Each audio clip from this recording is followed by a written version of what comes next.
Hi అండి. Welcome back to our channel చిన్ని నాగు తెలుగులో. ఎలా ఉన్నారండి? బాగున్నారా? నేనైతే చాలా బాగున్నాను. మీరు కూడా బాగుండాలని అయితే మనస్ఫూర్తిగా కోరుకుంటున్నాను. మన వీడియోస్ ఎవరైనా ఫస్ట్ టైం చూసినా ఒక లైక్ ఇవ్వండి. మీరు ఇచ్చే లైక్ వల్ల మన వీడియోస్ అనేది ఎక్కువ మందికి అయితే రీచ్ అవుతాయి. ఎవరైనా ఫస్ట్ టైం చూసినా సబ్స్క్రైబ్ చేసుకోండి. టుడే వ్లాగ్ వచ్చేసి ట్యూస్డే వ్లాగ్ అండి. ఇదైతే ఆఫ్టర్నూన్ తీసిన వ్లాగ్ అనమాట. మార్నింగ్ అయితే నేనైతే పిల్లల లంచ్ బాక్స్లోకి అయితే వెజ్ పులావ్ అయితే చేశాను. దానికి కాంబినేషన్గా అయితే ఈరోజు అయితే మ్యాక్రోని గోంగూర కర్రీ అయితే చేస్తున్నానండి. చాలా సింపుల్ ప్రాసెస్ అండి. చాలా అంటే చాలా బాగుంటుంది. సేమ్ ఇదైతే బోటి గోంగూర కర్రీ టేస్ట్ అయితే వస్తుందండి. ఎలా చేయాలనేది ఈరోజు వీడియోలో చూపిస్తాను. ప్రాసెస్లోకి అయితే వెళ్దాము. స్టవ్ మీద గిన్నె పెట్టి అందులోకైతే 3 గ్లాసెస్ అయితే వాటర్ అయితే వేసుకోవాలి. వాటర్ వేసుకొని అందులోకైతే లైట్‌గా అయితే ఆయిల్ వేసుకోవాలండి. ఆయిల్ వేసుకున్న తర్వాత అందులోకైతే కొంచెం సాల్ట్ అయితే వేసుకోవాలి. సాల్ట్ వేసుకొని వాటర్ అయితే మరిగించుకోవాలండి. ఇక్కడైతే వాటర్ అయితే మరుగుతున్నాయి. వాటర్ మరిగిన తర్వాత అయితే మనమైతే పాస్తా అయితే వేసుకుందాము. పాస్తా వేసుకొని అయితే ఉడికించుకోవాలి. వాటర్ అయితే హీట్ అయినాయండి. అందులోకైతే నేనైతే పాస్తా అయితే వేస్తున్నాను. పాస్తా వేసిన తర్వాత మంచిగా బాయిల్ చేసుకొని అయితే ఒక 10 నిమిషాలైతే కుక్ చేసుకోవాలి. నేనైతే కుక్ చేసుకుంటాను. ఇందులో ఆయిల్ వేయటం వల్ల ఏంటంటే పాస్తా అనేది మనకి స్టిక్కీగా కాకుండా పొడి పొల్లాడుతూ వస్తుందండి. ఇక్కడైతే నేను పాస్తా అయితే వేసుకున్నాను. ఒక 10 నిమిషాలైతే కుక్ చేసుకుంటాను. పాస్తా గోంగూర కర్రీ అయితే వెజ్ పులావ్‌లోకి అయితే కాంబినేషన్‌గా అయితే సూపర్ ఉంటుందండి. ఒకసారి ట్రై చేయండి. చాలా బావుంటుంది.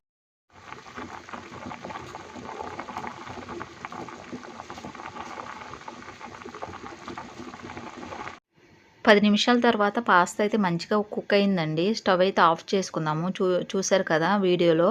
మనకైతే మ్యాక్రోని మంచిగా ఉడికింది. స్టవ్ ఆఫ్ చేసుకుందాము. స్టవ్ ఆఫ్ చేసుకొని అయితే ఆ వాటర్ మొత్తం స్క్వీజ్ చేసుకుందామండి. ఆ స్క్వీజ్ చేసుకున్న తర్వాత దానిలోనే మనమైతే చల్లటి నీళ్ళైతే పోసుకుందాము. కూలింగ్ వాటర్ అయితే పోసుకోవాలి.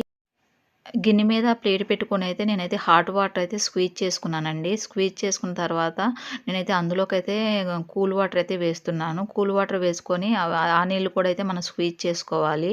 అప్పుడు ఇలా కూల్ వాటర్ వేయటం వల్ల మన పాస్తా అనేది స్టిక్కీగా కాకుండా కొంచెం పొడి పొడిలాడుతూ ఉంటుంది. కర్రీ చేసుకున్నప్పుడు టేస్ట్ బాగుంటుందండి. ఇలాగైతే ఇది కూడా స్క్వీజ్ చేసుకుందాము. వాటర్ అంతా స్క్వీజ్ చేసుకున్న తర్వాత మనకి పాస్తా అనేది ఈ విధంగా పొడి పొల్లాడుతూ అయితే ఉంటుందండి. ఇంకా కర్రీ ప్రాసెస్ అయితే చూపిస్తాను చూసేయండి. కర్రీ కోసం అయితే స్టవ్ మీద అయితే కళాయి పెట్టాను. అందులోకైతే 100 గ్రామ్స్ అయితే ఆయిల్ వేసానండి. ఆయిల్ అయితే హీట్ అవ్వాలి. ఇక్కడైతే ఆయిల్ హీట్ అవుతుంది. మ్యాక్రోని గోంగూర కర్రీ అయితే చాలా సింపుల్ అండి. చాలా సింపుల్‌గా చేసుకోవచ్చు. టేస్ట్ కూడా చాలా అంటే చాలా బావుంటుంది.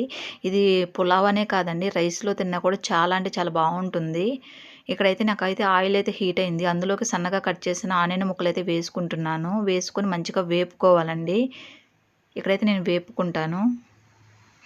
అలాగే అందులోకైతే పావు స్పూన్ అయితే పసుపైతే యాడ్ చేసుకుందాము. పసుపు యాడ్ చేసిన తర్వాత రుచికి తగినంత సాల్ట్ కూడా యాడ్ చేసుకుందాము. సాల్ట్ వేస్తే మనకు ఆనియన్ ముక్కలైతే త్వరగా వేగుతాయండి. సాల్ట్ వేసిన తర్వాత మనకి ఆనియన్ ముక్కలైతే హాఫ్ బాయిల్ అయితే సరిపోతుంది. ఇక్కడైతే నేనైతే సగం అయితే వేపుకుంటాను. వేపుకున్న తర్వాత మిగతా ప్రాసెస్ చూద్దాం.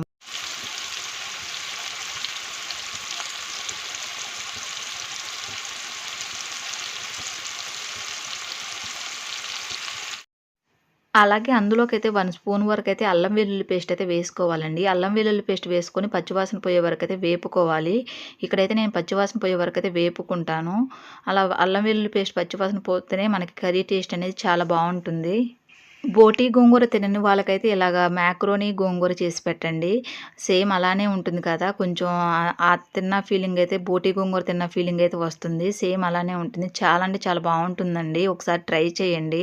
ఒకసారి ట్రై చేసి మీకు ఎలా వచ్చిందో కామెంట్ అయితే చేయండి. నాకైతే చాలా అంటే చాలా బా వచ్చింది.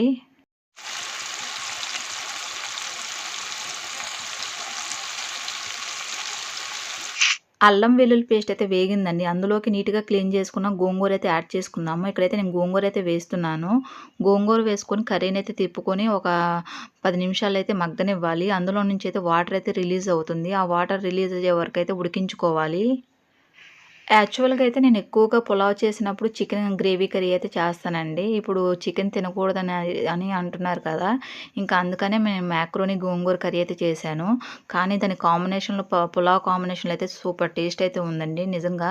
ఎందుకంటే నేను తిన్నాక మీకు వాయిస్ ఓవర్ ఇస్తున్నాను కదా! చాలా అంటే చాలా బాగా కుదిరిందండి టేస్ట్ మాత్రం. ఎక్సలెంట్‌గా ఉంది. ఇక్కడైతే గోంగూర వేసిన తర్వాత అందులోకైతే పచ్చిమిరపకాయ చీలికలైతే వేసుకోవాలి. మెయిన్‌లీ మనకి పచ్చిమిరపకాయ చీలికలే మనకి గోంగూరలో టేస్ట్ అనేది బాగా వస్తుందండి. చీలికలైతే నేనైతే ఒక 10 వరకైతే వేసుకున్నాను.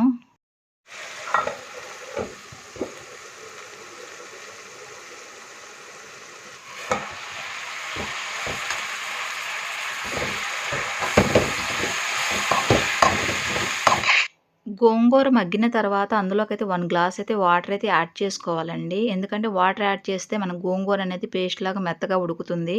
అప్పుడు మన టేస్ట్ అయితే బావుంటుందండి. మాకారోని వేసుకుంటాం కదా!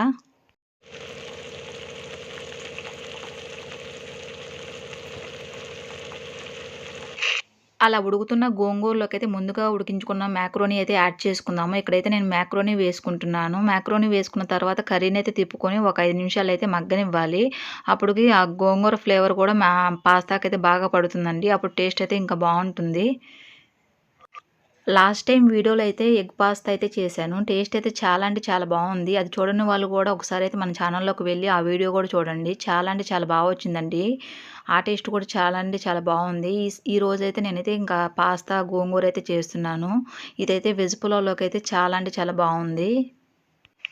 పాస్తా వేసిన 10 నిమిషాల తర్వాత రుచికి తగినంత కారం అయితే యాడ్ చేసుకుందాము. ఇక్కడైతే నేనైతే కారం అయితే వేస్తున్నాను. కారం అయితే 2 స్పూన్స్ అయితే వేస్తున్నానండి. ఎందుకంటే మనం గోంగూర వేసాం కదా! కొంచెం కారం ఎక్కువగానే పడుతుంది. ఆల్రెడీ నేను పచ్చిమిరపకాయల చీలికలు అయితే ఎక్కువగానే వేశాను. అయినా కూడా కారంగా ఎక్కువగానే పడుతుందండి. కొంచెం కారం ఎక్కువగానే వేసుకోవాలి. మనకి ఉప్పు, కారం కరెక్ట్‌గా ఉంటేనే గోంగూర పాస్తా అనేది టేస్ట్ బావుంటుందండి. ఇక్కడైతే నేను కారం అయితే వేశాను. 2 నిమిషాలైతే మగ్గించుకుంటాను.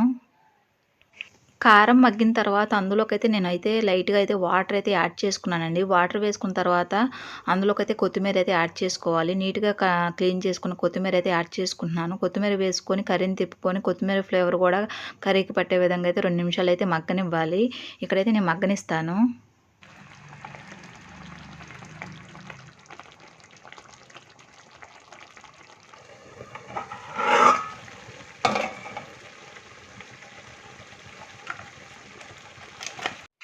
అలా ఉడుకుతున్న కర్రీలోకైతే ఫైనల్లీ గరం మసాలా అయితే యాడ్ చేసుకోవాలి. నేనైతే 1 స్పూన్ వరకైతే గరం మసాలా అయితే వేస్తున్నాను. గరం మసాలా వేసుకొని కర్రీని తిప్పుకొని ఒక 2 నిమిషాలైతే మగ్గనివ్వాలి. అలా మగ్గనిస్తే మనకి పాస్తా, గోంగూర కర్రీ అయితే రెడీ అవుతుంది. ఇది వెజ్ పులావ్‌లోకైతే చాలా అంటే చాలా బావుంటుందండి. స్టవ్ అయితే ఆఫ్ చేసుకుందాము. నా స్టైల్‌లో చేసిన పాస్తా గోంగూర కర్రీ అయితే రెడీ అయిందండి. ఈ ప్రాసెస్‌లో అయితే ట్రై చేయండి. ఇది పులావ్‌లోకైతే సూపర్ టేస్టీగా అయితే ఉంది.